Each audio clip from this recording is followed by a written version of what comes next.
Hello and welcome to this week's What Were They Thinking? Amongst this week's news items, we have something of an update with regards to the various ideas about where COVID-19 may have come from. Disquieting news that updates us on the prevalence of COVID-19 in the wild, at least as far as America is concerned.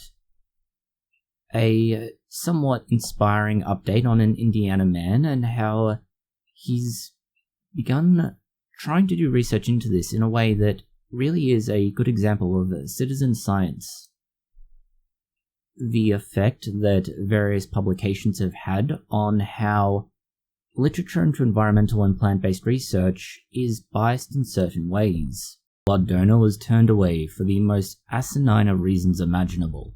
A study examined whether or not having a doctor with the same melanin content in their skin as yours has an effect on health outcomes.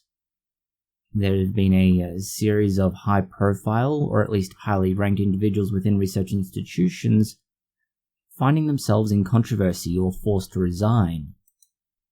A study of whether or not the American government's decision to review grant money that has been given out was really justified, and how science.org takes a dim view of what happened.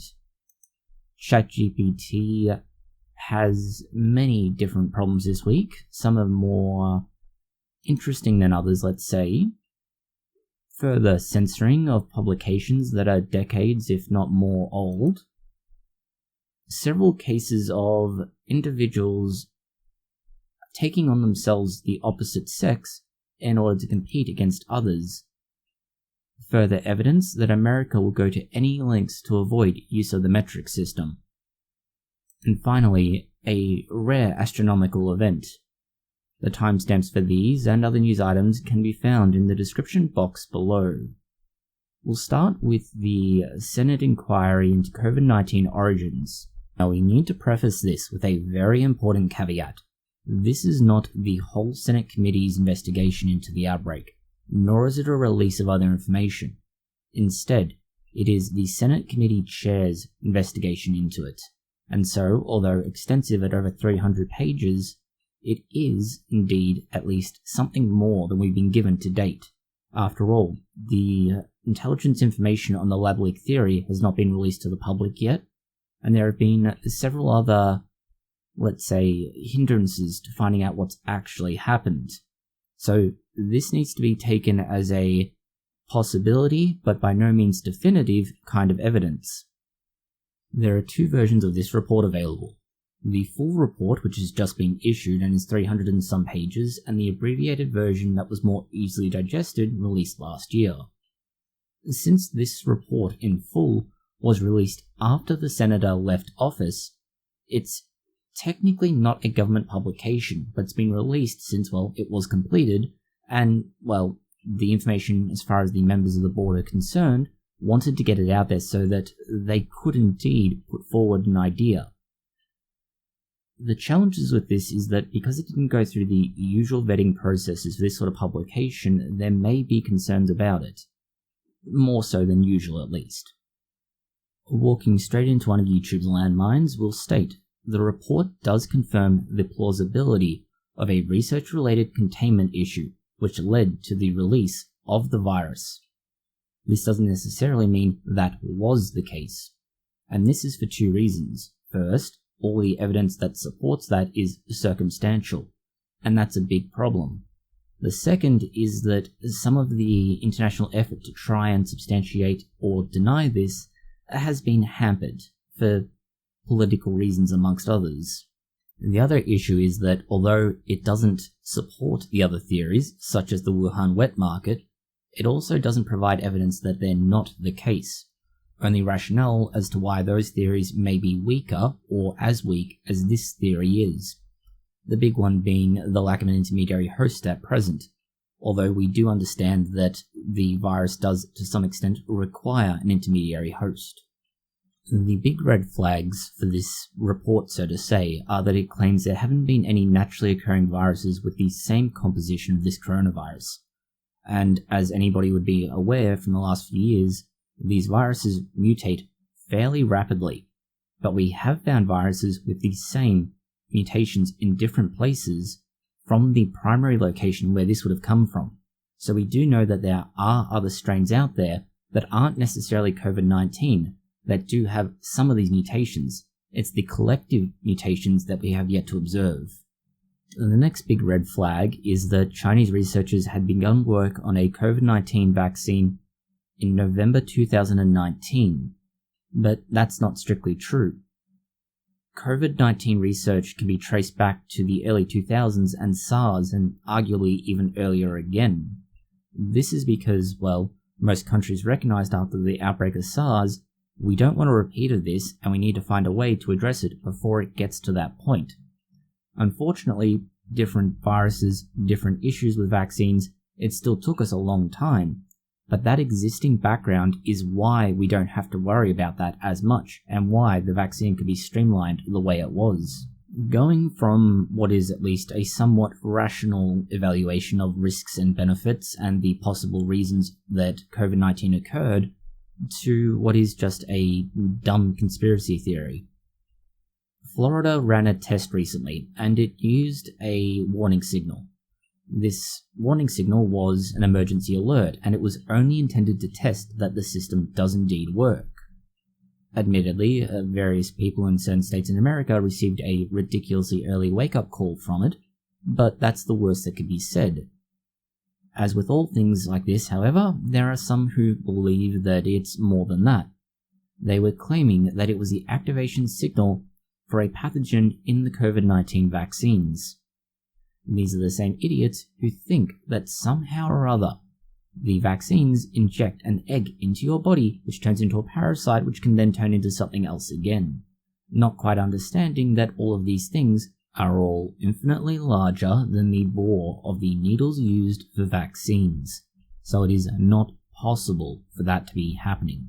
It's a physical issue where one cannot fit through the other. The next bit of news we have is worrying and is true, unfortunately. So this is no conspiracy theory, but is evidence showing that white-tailed deer in parts of America have been infected by COVID-19, and about 40% of their population has been infected. Unfortunately, about a third of the population is still positive for COVID-19. That means that a large proportion of them are infected, a large proportion are still infected, and they are going to act as a reservoir for COVID-19. Exactly the problem that occurs with bats in the wild, except these are deer. Now, as was jokingly said by Kevin Folter, this is why you don't want to get into a quiet elevator with a deer. Although if you do find yourself in an elevator with a deer, you may have more significant concerns. The worry with this is that if there is such a large population of wild animals that could be carrying COVID-19, we may see mutations in its genome within their population that could then become zoonoses and transfer back to humans, infecting us again with yet another variant or, arguably, a completely new strain of COVID. And that would be perhaps the worst case scenario, a situation in which we not only have COVID-19, but a subsequent virus, and possibly a virus that has crossed itself with other viruses yet again. The last bit of news we have related to COVID-19 relates solely to the health sector, and that the general guidelines at the moment don't look to change any time in the near or even medium-term future with regards to masks. This is not as crazy as it may sound, although it will certainly be unwelcome news to those who work in healthcare settings. The reality is that by wearing a mask, you not only protect yourself from inhaling COVID-19, which helps significantly with minimizing the amount of infection and therefore transmission, but it also means that if through some misfortune you have acquired COVID-19, aren't aware of it, you can therefore not infect another individual. This means that anybody and everybody involved, not only directly with healthcare workers, but also outside that, should they become infected at work, or they get infected outside work and bring it in, are protected. And this is why the guidelines don't look like they'll change anytime soon. The next bit of news we have, although related to COVID-19, is more a case of an example to follow, someone who could be looked at as a good exemplar of how to look at research. and that is Ryan Hissner. They're a school science teacher from Monroe, Indiana. Even for those in America, the name may not be particularly well known, and that's because it is a rural area. Why we bring them up is not because they're from a rural area, but what they did. That is, they were one of 4 people to have their name published on a paper looking at how a drug used for COVID-19 called molnupiravir might be increasing or speeding up the evolution of COVID-19 variants. And this is interesting. We describe them as a good exemplar, not just because they're a teacher and not a scientist by trade, but that they do 2 things of note. One is all the work they're doing in this respect is for free. They receive no compensation. The second is what they're doing is going through genetic sequences to try and find mutations. And this isn't necessarily easy to do. If you're doing it manually, it is nearly impossible, except it seems in a few limited cases, such as this individual. And as a result, being able to look through that genome quickly and effectively and find these mutations and possibly relationships to something like a drug means that the other, let's say, qualified academics in the area have someone who is specialized in a particular role to support them in finding and then publishing those relationships, thereby theoretically improving quality of patient care. By itself, those 2 are fairly impressive, but since that is such a crude and inefficient method, Hissner spent the better part of a year learning all the information he could and teaching himself the necessary knowledge to be able to use phylogenetic software to make contributions to this area of research. And that's the big catch here. Not only are they someone who, by virtue of their role as a teacher, decided to start contributing to science because they wanted to be able to answer their students' questions properly and in detail. And this is something that everybody should look to as a example of what you can do. Next we have a somewhat arbitrary addition for this week, although arbitrary in that it doesn't seem to fit with anything else we found. But it is interesting, solely because of its relationship to other research in the future, whether or not the changes in the sequence needed for making a particular protein from a genome could or could not be dictated solely by the changes in the residues involved, primarily nucleotides. That is, are there ways to look at the same lysine, even if it's made from multiple different combinations of nucleotides, and if they are the same or if there are slight differences? The other side to this is that it also demonstrates how academics debate topics, and that is primarily that, as this article shows, they call out the research that they're objecting to, they show what they think was wrong with the methods in that study, and then they proceed to demonstrate that and then possibly offer a better method that is available. And the crucial thing here is that they were looking at whether or not mutations that were present in certain genes were actually harming the yeast cells that were the owners of those genomes. This demonstrates how you do research well and what happens when you don't do research well. This leads on to not only the next article we have, but several others later on. And speaking of the next article in particular, it's an analysis of research into plants and issues to do with, well, how things are being published. Admittedly, the findings are not nearly so surprising as you might think. Fundamentally, the authors are claiming that there's inequity and inequality when most publishers are basically in North America, and the other authors are located in Sub-Saharan Africa and Latin America, or as it is mostly composed of, South America. The findings aren't that surprising, and they really shouldn't be for anyone.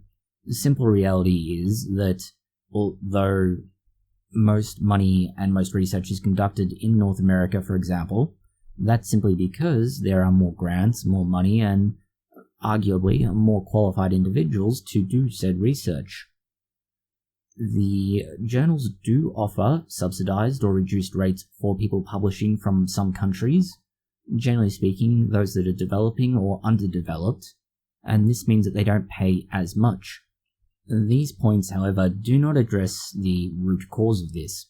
The first and simplest is, well, do they have the money to pay for it if they have to? The second is, do they have qualified individuals to do the research? The third and final is that if they have the first two, do they have the English language skills to publish in what are majoritively English language journals? The article also makes one other argument that we have not only an outright objection to, but a fundamental objection to. That is, the authors of articles that are published from places in Canada and the USA are primarily male. They argue that this shows remarkably little improvement over time. We would counter this with the very simple reality that in countries where there are fewer prospects available, the gap between male and female involvement in various industries closes drastically. Only in those countries where development has allowed for the, let's say, freedom to choose what someone is going to do with their life, is the split between males and females across various areas of research more pronounced. That disparity is not necessarily driven by an inequality, but the ability for people to choose, and what seems to be a choice by sexes despite massive programs to push individuals into one or the other, not having made the choices that it seems these authors expect to find.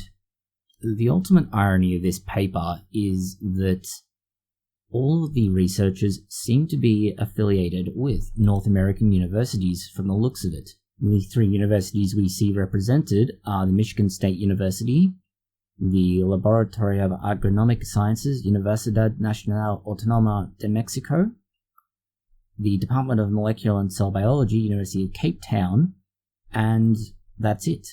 All three are located in areas that are at least better developed than some of the other countries that are being described in the article, and so this could be a case of biting the hand that feeds you. Conversely, it could be considered a kind of bigotry of low expectations for these other countries, or a degree of privilege. Going from publishing to more clinically oriented research and bacteria that could be useful in developing a better immune system to deal with cancer. This is admittedly research currently being conducted in mice, but the article does state an expectation that in the near future there will be clinical trials, which is both good and bad. Bad in that it raises expectations of a cure to cancer, when there really may not be a universal cure to cancer, but better odds for particular cancers. But it's positive in that if it works in a limited capacity, there may be hope that they could expand the breadth of what it's useful for. The idea behind this research is fairly direct and fairly practical. What they've done is take a reasonably common bacteria that shouldn't be pathogenic for humans. They've been able to genetically modify it so that it makes a protein that is present on some cancer cells. By having this and then giving it back to a recipient, they're able to get the immune system to recognize the antigen on top of these cells. This antigen then is also cross-recognized with cancer. This leads the immune system to recognize that the body has a rampant cell population that's not behaving and go and attack it. This is normally something that doesn't occur until well into the progress of a tumor, if not cancer itself. And that's because these cells still produce the appropriate antigens, telling the immune system that it's a normal cell and that it should be ignored, which is why it takes a long time. By the time those cells cease to function with that particular element active, they've already spread a lot further than you'd like. The advantages to this are fairly clear-cut. It's a relatively harmless and simple process to go through. It doesn't involve invasive chemotherapy or surgery. It may be as little as taking a pill that contains the bacteria that need to get into your GI tract, where the immune system can use them as a sort of training mate. Going from what is a rather promising avenue of investigation to what is frankly just stupid. A male blood donor was denied the ability to donate for refusing to state whether they were pregnant. To reiterate, a male had to say whether or not they were pregnant. It doesn't matter if they are a trans individual or if they are a biological male. If they're a biological male, they cannot get pregnant. If they are a trans individual, they cannot get pregnant by virtue of the hormones being used that prevent pregnancy from occurring. There is no way, if they have ticked the box on the form saying male, that they can be pregnant. Given that many places in the world have a high demand for blood at a minimum, and plasma if they have a high amount of blood, turning anyone away is just bad decisions across the board. The male GP, so somebody who is a doctor and would therefore understand this, was denied the ability to donate blood to the Scottish National Health Service after refusing to confirm whether or not he was pregnant. Yeah, this is just one of those articles where not only is it stupid, but it's beyond stupid for all kinds of reasons other than the immediate factual issues. This is going to harm their reputation, it's going to harm recipients who need blood or blood products, and more. It'll be interesting to see what happens in the near future with that and if they address the problem they've created. In other health news, but frankly more ridiculous if you can imagine it, we have a alternative medicine product provider threatening to sue a critic. Yeah, this is where things get dumb. Understand, anybody has a right to criticize a product, more so if it's a product that claims it can replace psychiatric medications. The situation stems from a blog post by the critic Natasha Tracy, and the fundamentals of it are that the nutritional support really doesn't contain anything that would provide any alternative or practical replacement for psychiatric medication. It's fundamentally just a very expensive multivitamin. Unfortunately, the manufacturer and retailers have chosen not only a very bad target for this lawsuit, but also appear to be ignorant of something called the Streisand effect. That being, when you try and hide something dumb, it gets amplified on the internet, which now everybody knows about their stupidity and just what it is they're selling, or more accurately, the scam they're selling. Another scam this week relates to a Chinese teenager who really wanted an iPhone. Unfortunately, in order to get that iPhone, they sold a kidney. This isn't the sort of back alley kidney donation or waking up in a bathtub full of ice. No, this person actually voluntarily donated their kidney. Well, we say it wasn't quite that, but it was close enough. Unfortunately, after, let's say, donating, or more accurately, selling his kidney for about $4,500, he then went and bought the items he wanted and returned home. The challenge after this is that, his mother found out, which is always a terrifying ordeal, but more than that, his other kidney became infected, and now he doesn't have any functioning kidneys. And this is why, in response to his social media post of, "Why do you need two?" it's so if one fails, you have a backup. There is a very thin silver lining to this at the moment. That is, 9 people were involved in the operation and were arrested. 5 of them have been charged with injury and organ trading. So at least they're not going to be able to do this anymore. But that doesn't prevent the same person who was involved in the online acquisition of this individual and their kidney from doing so again. In other medical news, and focusing still more on clinical situations, in counties with more black doctors, black people live longer. Yeah, that may also be any number of things behind this. The article itself isn't exactly a groundbreaking bit of research. It's interesting, but it's really not a, let's say, solid study, not in the terms you would hope for. The first issues are that it looked at 3 specific time points, or more accurately 3 specific years, between January 1st to December 31st in 2009, 2014 and 2019, so roughly once every 5 years. The second issue is that it was primarily looking at the number of black doctors and somewhat importantly, the number of black patients that they were seeing. This has a, let's say, big hole in the way the data is then looked at. It's a case of how many of the doctors within the county are black, how many people are within the county, and therefore is there a, let's say, a large proportion of doctors regardless of the fact. This point is particularly important as there seemed to be a negative relationship between all-cause black mortality and mortality rate disparities between black and white individuals.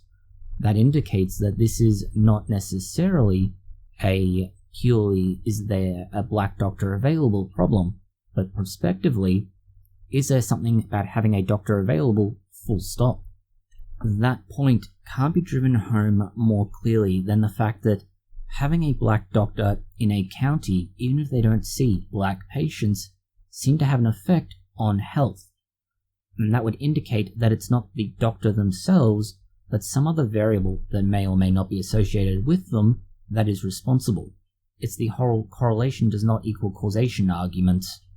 The simple reality is that doctors are not the be-all and end-all of healthcare. There is a fact to account for in that individuals have some responsibility for their own lifestyle decisions and changes, and alongside that, individuals may or may not have any real say about a doctor. Either there's only one available or a small number and you don't get to choose, or in America, you may not be able to afford to see a doctor. In a very bad situation, you might wind up seeing someone like Dr. Ryan Cole, a doctor who caused a patient to have very invasive surgery, misdiagnosed them, and is now being sued for medical malpractice in no surprise to anybody. The woman in question was having irregular periods and depressed after her brother died from COVID-19. Her husband, being perhaps overly caring, which may be an argument for why you don't want a particularly supportive husband, insisted that she see a doctor of some kind, or at least some sort of health professional. They eventually went to a nurse practitioner who took a biopsy and sent it to where Dr. Ryan Cole was responsible for a laboratory.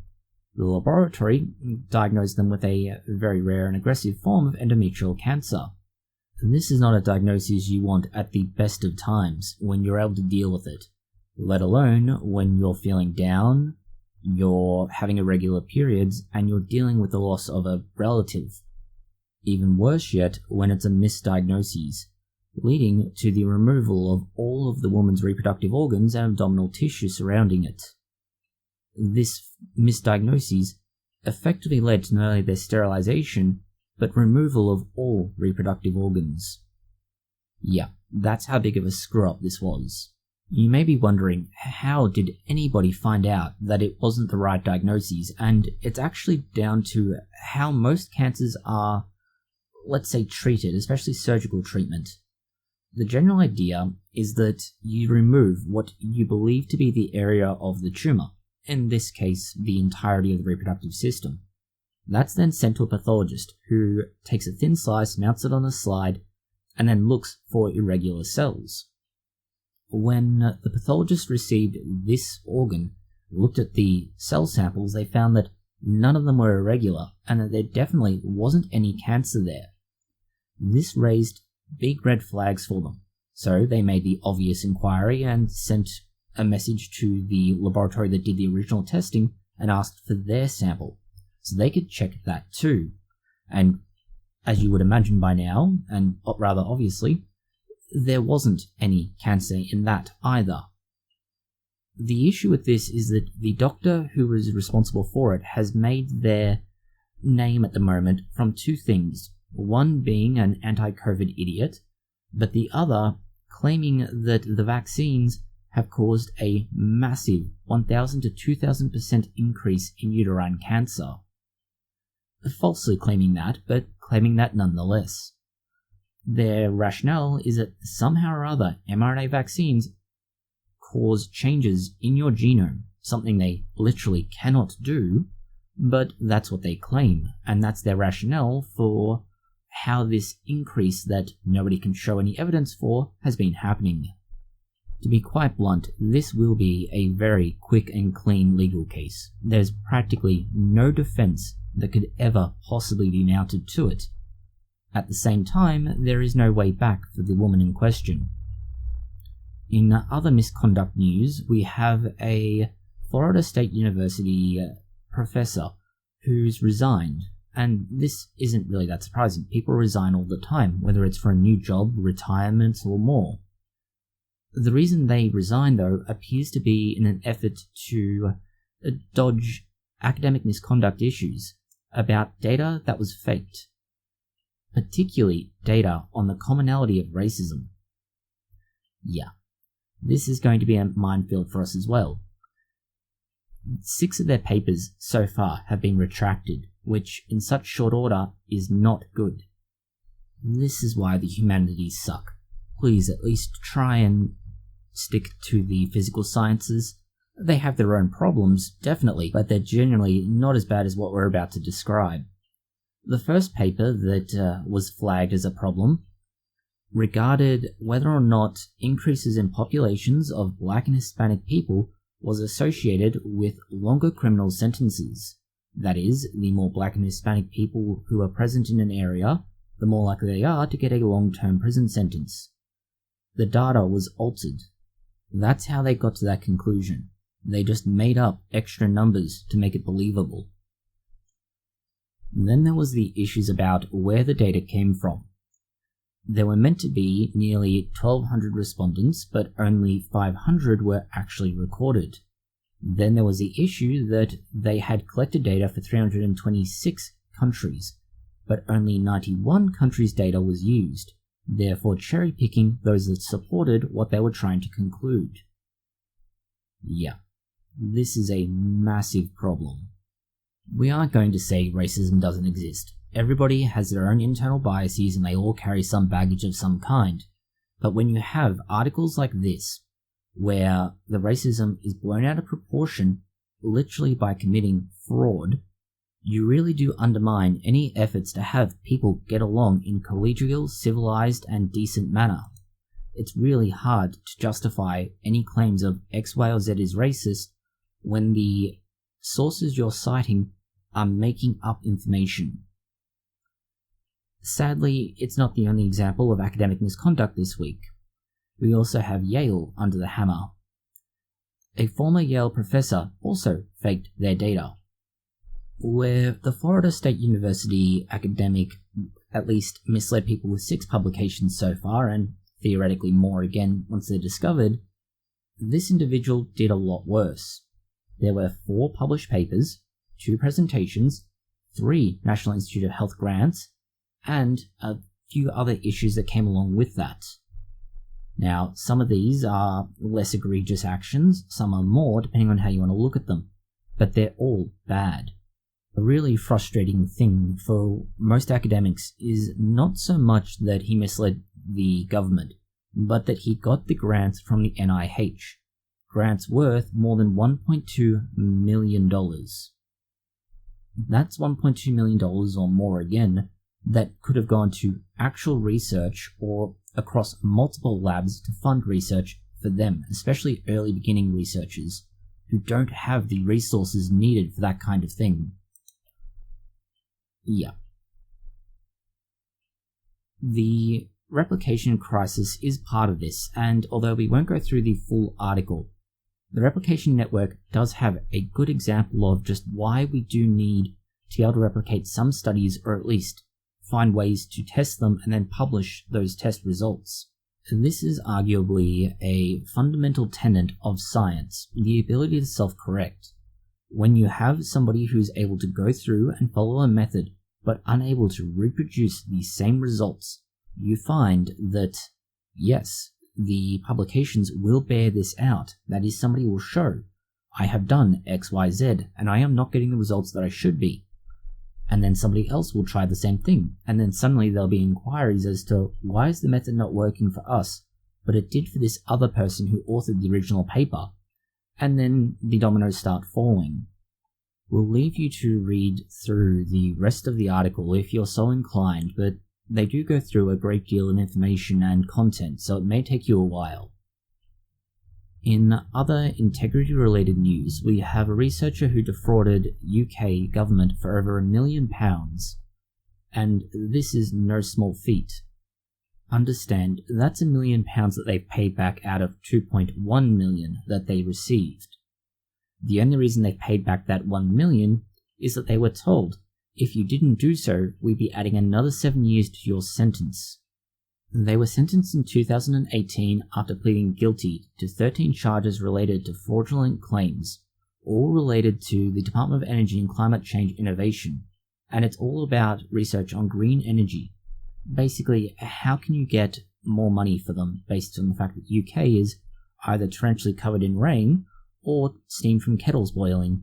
In other fraud news, we have the results of a notification sent out in 2018 from the United States National Institute of Health.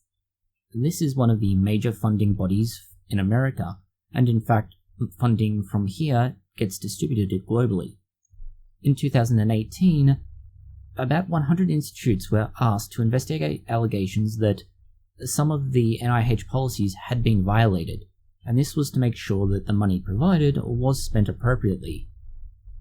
Part of this is that a lot of money was being sent to China through undisclosed affiliations, and this is a problem. The findings are not encouraging. It included 232 NIH policy violations. That is, 232 of 246 that they were looking at.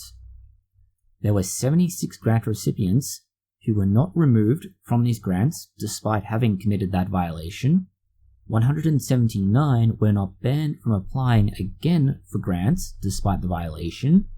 129 still kept their job at the university or other institution they were in. And all of this over about 4 years. So these numbers are not exactly encouraging. Now, Science.org puts this down as a scant 6% finding that there were issues that related to this letter. But from what we've just read out, that's nearly a more than 90% rate of problems. Now, not all of them are problems where they would lose the funding or that they would never have received it in the first place. But these are pretty big red flags for anybody who's involved in research, and it is something of a worry. Switching across to agricultural news, and there's a few interesting events this week. The first is that the Philippines have determined that a non-browning gene used in bananas has not turned the banana into a GMO. This is interesting, as it is, strictly speaking, a gene that has been added, but for some reason the Philippines Department of Agriculture and Bureau of Plant Technology has decided that no, it's not a GMO. Now, we are in no way, shape or form unhappy about this. It could, theoretically, drastically reduce food waste because, well, one of the major reasons why bananas are thrown out is, well, unfortunately, that they turn brown. The other issue we have at the moment is that Greenpeace has been suing the Filipino government because they have approved golden rice. This will have the effect of denying Philippine children vitamin A fortified rice. Vitamin A is essential for eye development, sight, heart, and more. The court case is based on what could be best described as a stretch, and at worst, a abuse of the system. The reason we're so unhappy about this is not at all just that the rice is safe and that the rice is good, but that the Filipino farmers have been growing genetically modified crops for 14 years. Their yields are up, pesticide use is down drastically, and everybody is happy. But Greenpeace is stepping in and involving themselves, not because it's going to produce good results, but just to be active and engaging in activism. There is no net benefit for anybody in this respect. Switching across to academia, but also as it relates to environmental science, and specifically how ChatGPT may be amplifying the Matthew effect in environmental science. Now, everybody should be fairly well aware of what ChatGPT is. It is the quasi-AI machine learning fad that's taken the world by storm over the last few weeks, given some of its interesting but also ridiculous takes.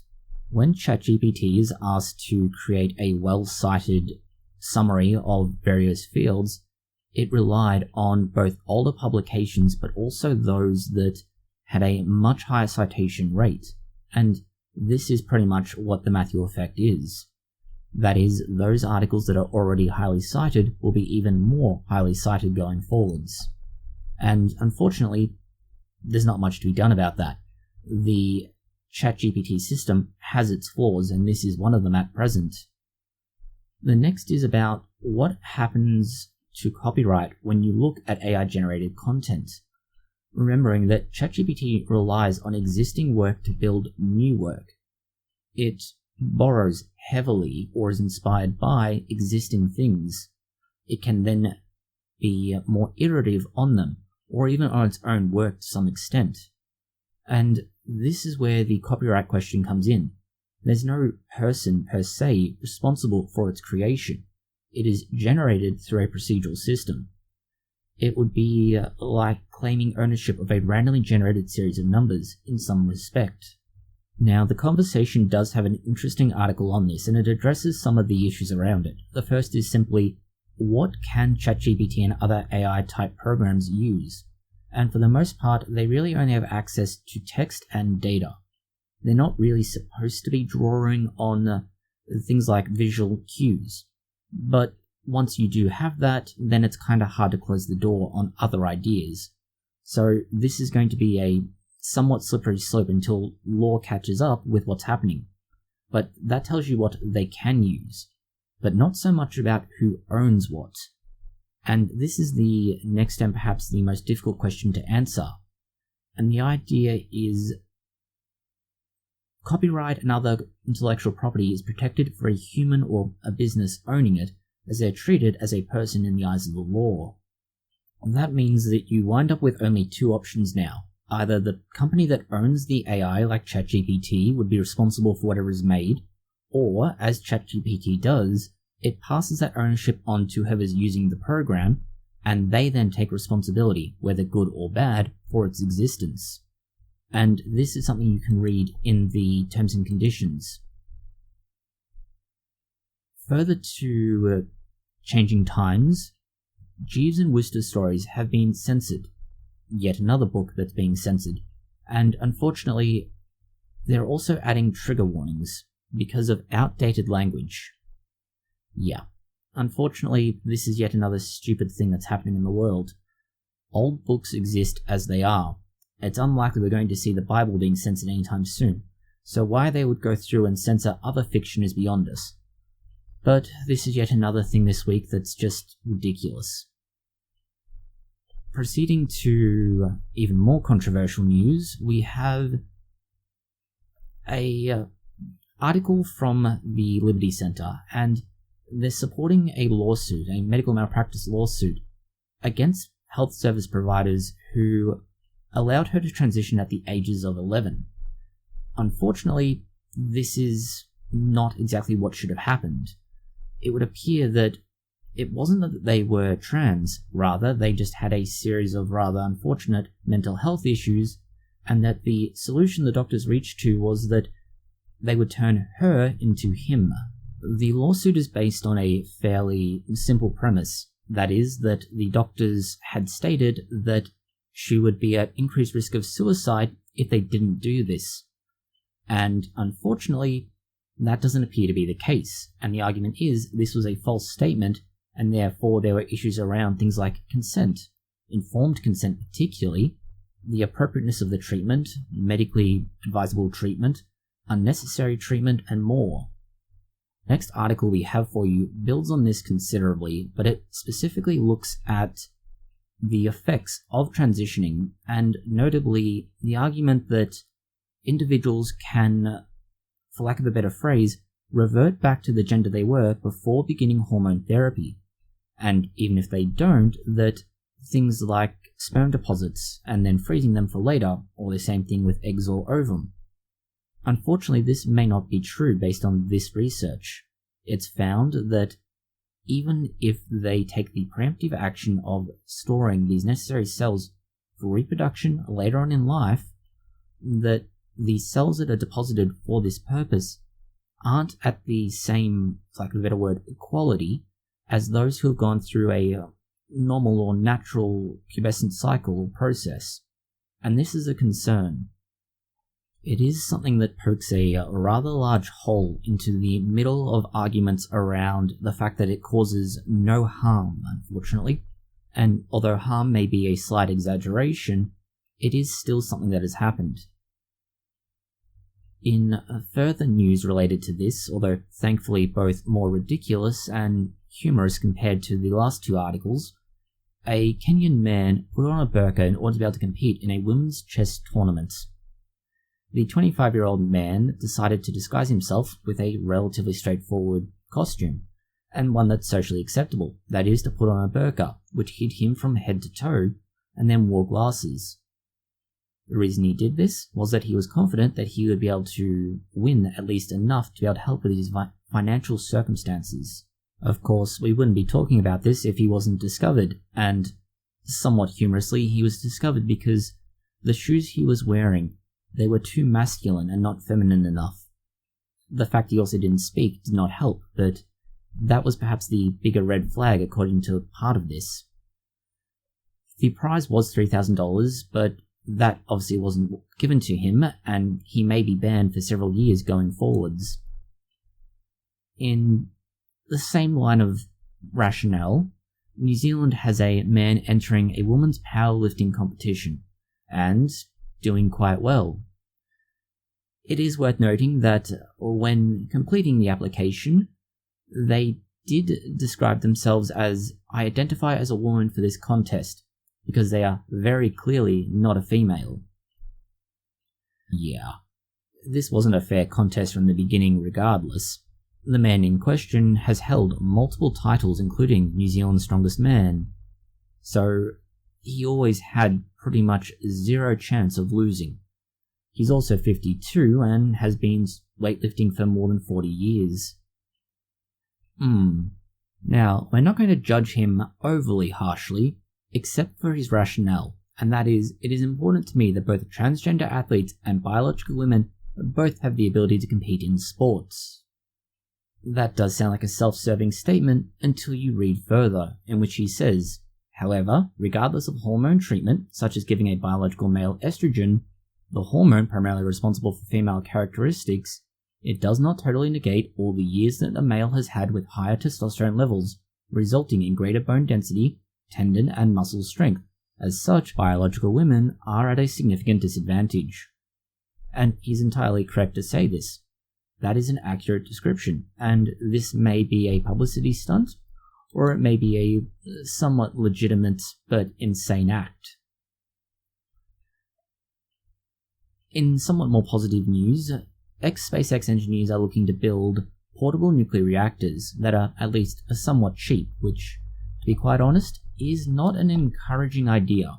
This is somewhat reminiscent of the apocryphal tale about a news reporter asking one of the earliest astronauts on one of the earliest space rocket launches, "How do you feel?" To which the astronaut responded along the lines of, "How do you think I would feel sitting on top of several thousand kilograms or liters of explosive fuel built by the lowest possible tender in the quickest possible time?" This is why cheaper is not better, especially when we talk about nuclear reactors. We don't need nuclear reactors, especially for things like cars and that. The reality is, centralizing them is going to be the most effective way with regards to that. Renewables, a distributed network may make sense, but putting a nuclear reactor in individual cars is just silly. That doesn't mean that they can't have some use though, especially if you're looking at smaller areas that are isolated that do need clean, reliable fuel. And something like a microreactor could be useful in those situations. The designers claim that their reactor could last about 4 years on each load of fuel it's given, so this is a reasonably long-term stable supply, and it does make a lot of sense. And it's not as though we're talking about a limited supply of power either. The prototype which they've made is supposedly able to put out 1 megawatt, which is enough power for about 1,000 homes over 8 years, which is significant, but if we're talking about isolated environments like mines, Arctic research facilities, middle of nowhere, these sorts of places may not need that much power, but if they can last longer or need less fuel, it makes sense. Next we go on to news that further reinforces the fact that no, America will not use metric no matter what it takes. For example, the Jerusalem Post has an article that's titled "Meteorites as Heavy as Squirrels Hit Maine." NASA. Why squirrels? Why not just say something like 2 pounds, 1 pound, several hundred grams, at least something rational, not use insane and ridiculous analogous measurements.